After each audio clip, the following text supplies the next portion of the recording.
Last week, Travis Etienne, Mike Evans, Calvin Ridley, and Brian Thomas busted in fantasy football. This week, I'm bringing you 5 names that could do the same in week 7. Guys that I got bubble guts when I'm thinking about playing them. On last week's version of this video, we had Brian Thomas Jr. and he was coming off a heater. And let me tell you, there was a lot of comments down below where people were hating on me, but obviously there was some reason for the madness. So today, all I ask is that you give me a chance to explain these takes, even though you might not agree with all of them, because there might be some good sound rationale. And of course, you want to start most of these names, but if you don't have a better option, you should pivot. My hit rate through 6 weeks is 69%. All right, the first player that we do not want to play under any circumstance, if I'm honest with you, is Michael Pittman versus the Miami Dolphins. Firstly, the Dolphins are one of the worst matchups when you adjust for schedule for your wide receivers. They have a pretty decent secondary. They are the 4th worst matchup, actually. There are 3 reasons mainly why I don't want to play Michael Pittman, though. Number 1, Anthony Richardson. I believe Anthony Richardson will be back in this lineup as a starting quarterback. And this year, if you look at splits with A-Rich and without him, it's devastating. With Anthony Richardson, Pittman is averaging under 10 points per game, under 55 yards per game as well. Without Anthony Richardson, with Joe Flacco, Michael Pittman is averaging almost 14 points per game. It's just not interesting to me. It's just not something that I really want to chase. And secondly, Miami is not a good matchup specifically for outside wide receivers. They actually give up the 5th fewest points to wide receivers who align out wide, which is what Michael Pittman does. And lastly, Michael Pittman is dealing with so many looming injuries. The reports are all contradicting each other pretty much every day, every week. He's probably going to go on the IR. He has multiple injuries that he's dealing with. No, Michael Pittman's going to play, but IR isn't off the table, and we'll see what happens this week with practice, and maybe we'll limit him in the game. It's just so much is up and down. I just snip, snap, figure it out, but I just can't put him into my lineups. I'd rather play Romeo Doubs.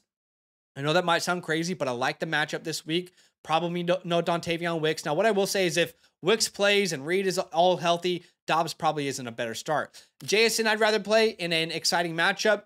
Jacoby Myers with no Devontae Adams, assuming he plays. Pop Douglas, assuming Drake May is out there. Juju Smith, coming off that heater the previous week. Wan'Dale Robinson is safer. Lad McConkey versus the Cardinals. I like all those names better this week. Of course, if he's your best option, I get it. All right, the second name. And I might get some hate for this, but I don't want to play Patrick Mahomes. I don't want to do it. Great quarterback for the Kansas City Chiefs. Incredible. One of the best quarterbacks of our generation. But not a good fantasy quarterback right now. Technically, the Niners are giving up the 12th most points to quarterbacks when you adjust for schedule. But this has nothing to do with the matchup. It has everything to do with the fact that Mahomes hasn't been a good fantasy quarterback for almost an entire year. For almost 365 days. He has 0 top 10 finishes in 2024. His last top 10 finish was week 12 of the 2023 season. That is 10 regular season games ago. That is 323 days ago. Guys, the last time Patrick Mahomes was a decent play was 323 days ago. Are you sure you want to play him? Mahomes' average quarterback finish in the last 14 games is quarterback 17. And after losing Rashee Rice, no Hollywood Brown, there are just way less weapons that can do things for him after the catch. I just don't want to part of this. I'd rather play Geno Smith. Geno Smith is top 5 in passing attempts per game. He has so many weapons. I'd rather play Drake May, as long as he plays, obviously, in a great matchup versus the Jaguars. I'd rather put Sam Darnold out there versus the Detroit Lions. I'd rather play Baker Mayfield, who's on a heater. Joe Burrow versus Cleveland. CJ Stroud. Jordan Love in those 2 matchups. So it's just, I'm sorry. We didn't draft any Patrick Mahomes. He was one of our avoid quarterbacks this year before the season. And I just don't see how you keep playing him if you have better options like this. All right, we're going to stay in the same matchup for this next one. And I want you guys to hear me out for a second. Brandon AiYOUken versus the Kansas City Chiefs. So, technically, yes, you have to put AiYOUken in your lineups if he's your best option because this entire wide receiver room in San Francisco is boom or bust. You have to put guys in there for the boom games, right? Each and every week between Debo and Kittle and AiYOUken and now Juwan Jennings, players are going to have boom and bust games. It's going to happen. So I get it. AiYOUken could have a boom game. But I think there are other options out there that you should consider Firstly, the Chiefs are the 6th worst matchup when you adjust for schedule for your wide receivers. And again, look, he's technically a must start, right? He technically is, but I don't like the matchup. Zay Flowers was held to 37 yards in week 1. Jamar Chase was held to 35 yards when he played the Chiefs. Chris Olave was held to 10 yards when he played the Chiefs. And that was intentional because we know Spags, right? He always takes away their number 1 option. He is the king at doing that. And AiYOUken is their number 1 option as a wide receiver. So the Chiefs defense in 2024, top 10 in fewest total yards allowed and points allowed per game. And when you look at points allowed to outside wide receivers specifically, the Chiefs are giving up the 3rd fewest, and we know AiYOUken plays out wide. AiYOUken is just the definition of boom bust, right? He has had majority of his games under 10 PPR points, only 1 blow-up game. And how do you beat the Kansas City Chiefs? It's not with your outside wide receiver, it's with your tight end. The Chiefs give up the most points per game to tight ends. So it should be another George Kittle day. There are just so many weapons to compete with for AiYOUken. If it's a Debo game, if Juwan Jennings has a game, or Kittle, or it's just really frustrating on a week-to-week basis. So I would rather start Tank Dell. I'd rather start Jordan Addison versus the Lions, Tyreek Hill versus the Colts. I know that might be controversial. T. Higgins, Brian Thomas, and Zay Flowers. I just think you have better options potentially in those 8 and 10 team leagues. If you're in a 12 team league, I get it if he's your best option. Put him out there and see what happens. Number 4, Nick's got a big old Chubb. So glad that he is back for fantasy. Incredible to see him. Such a cool story. So happy for him as a player. But I do not think he should be in your lineups this week. Technically, the Bengals are a good matchup. They give up the 12th most points to running backs when you adjust for schedule.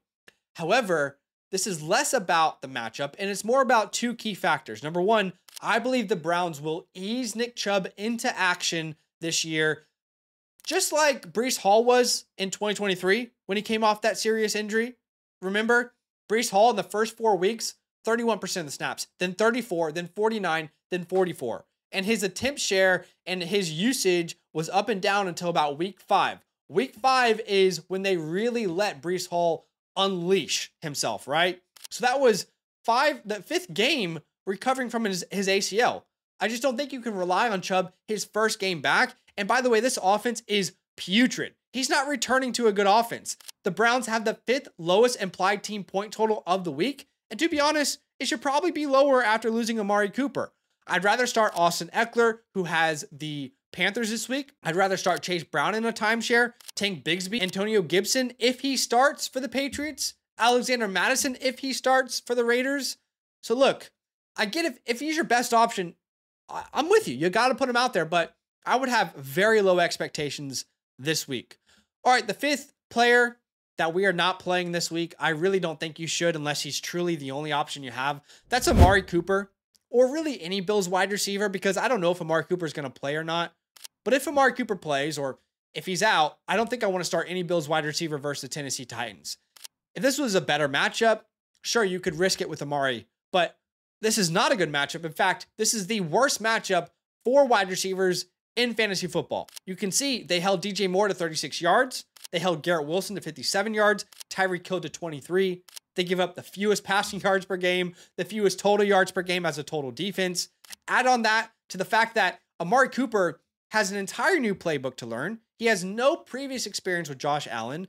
This is not like Devontae Adams stepping right in with Aaron Rodgers. There's a lot of red flags here. It's a wait and see approach for me with Amari Cooper. Again, look, if he's your best option, I understand why you feel the need that you have to put him out there, but I think for most people, they will have a better name out there. For example, if Jacoby Myers plays with no Devontae Adams, I would rather start Jacoby Myers in a pretty decent matchup. How about Pop Douglas? Assuming Drake May is out there versus the Jags, that's a much better option. Juju Smith-Schuster for the Kansas City Chiefs. Wan'Dale Robinson, who's getting consistently targeted. Ladd McConkey versus the Cardinals. Monday Night Football. Darnell Mooney. Tank Dell with no Nico Collins, or Jordan Addison in a very good game. So if any of those receivers are available, I'd rather play those guys over Amari. I get if you got to throw them in there, but I think there are better names in most leagues. And to finish off, here are a couple other names that I'm not going to officially claim this week, but I also am not a huge fan of these guys and their matchup. For example, Anthony Richardson versus the Dolphins. It's not a good matchup. I don't trust him. the Bucks running backs versus the Baltimore Ravens, it could be a three-headed monster. So for volume, for touches, that's already concerning if it was a good matchup, but this is a terrible matchup versus the Ravens. Nobody can run on them well. Next thing we'll talk about, George Pickens versus the New York Jets. Not a good matchup. Hasn't even been good in good matchups. Yeah, Russell Wilson might play. It's a wait and see approach for me. And then the Titans wide receivers at the Bills. So you have a situation where you can't start the Titans wide receivers in good matchups, and this is not a good matchup. So it just seems like an obvious sit to me until we see any sort of consistency from Will Levis. So I appreciate y'all watching the video. Hit the like button to show some love. Subscribe if you like the content. Look, I'm well aware I could look like a clown at the end of this week. It's not a fun video to make for me because when you're wrong, people are going to let you know that you're wrong, but I do like to make these videos for you guys and at least kind of, you know, stand on my ground, if you will, and give good rationale. Last thing I'll say is if you don't have an account with Flock Fantasy yet, go get a free account. Sign up with the promo code LAND, L-A-N-D, and when you do, you'll get access to expert consensus rankings for free, the league analyzer for free, the trade calculator for free, and if you check out the pinned comment, there's a link on our website where you can ask me a question at any time, start, sit, trade question, team review, whatever the case may be, and I'll be able to give you a reply. I appreciate you for watching.